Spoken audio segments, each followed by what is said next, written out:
RCSD, what is the Comptroller's office doing right now? Well, the mayor and the state legislators in the area asked us to come in and take a look what accounts for the shortfall. So we have engaged an audit. I directed our team in the Rochester office to put other work aside and focus on Rochester City School District. So last week we began the engagement, do a risk assessment. Our team now will plan out what the scope of the audit will be. Audits are not done overnight. We need to give our auditors appropriate time to look at the numbers. So I'm sure we're months away before there'll be a final report. But we're making this a priority. We're going to move it along as expeditiously as possible.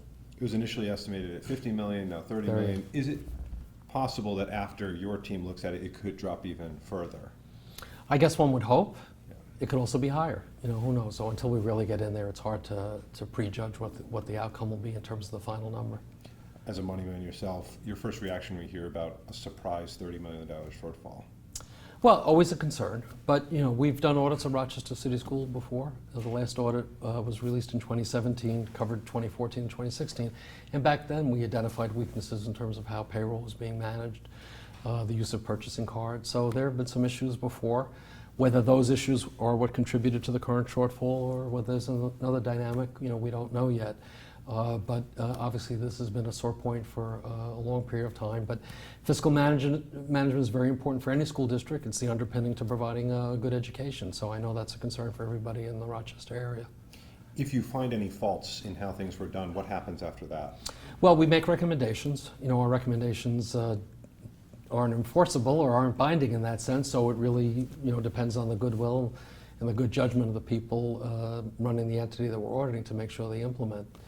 In worst case scenario, and I'm not in any way implying that's a situation here, you know, if you find a situation where a law is violated or somebody stole money, well, then law enforcement gets involved. I'm not saying that's what happened here, but the most likely outcome is that we'll identify weaknesses and some recommendations that need to be implemented to make sure it doesn't happen again.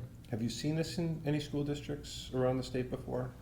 Oh, we certainly have other situations where you've had weak internal controls or poor fiscal management where you end up with a shortfall within a budget year. It doesn't happen too often, but it does happen. How much, you talked about dedicating resources. Yep. How much resource is going to have to be dedicated to, I'm going to apologize, stop this. I'll ask that over. How much resource in your office is going to have to go to this to even get it done in just a few months? Well, we've been in a priority.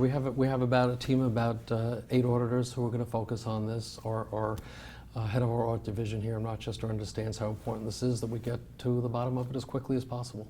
Difficult job to do this because you have to go line by line, right? Yeah, well, I mean, that's part of what they're focusing on now and planning out the scope of the audit. What are the areas that they need to look at?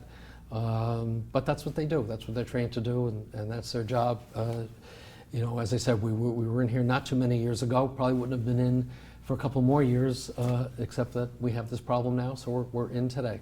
Excellent. My last question, there had been talk of a state group coming in and monitoring the finances, I guess, in perpetuity until things are solved. What are your thoughts in having a state entity like that get involved in a district? You know, it's happened in other parts of the state where there's been a monitor, and sometimes the monitor takes different forms.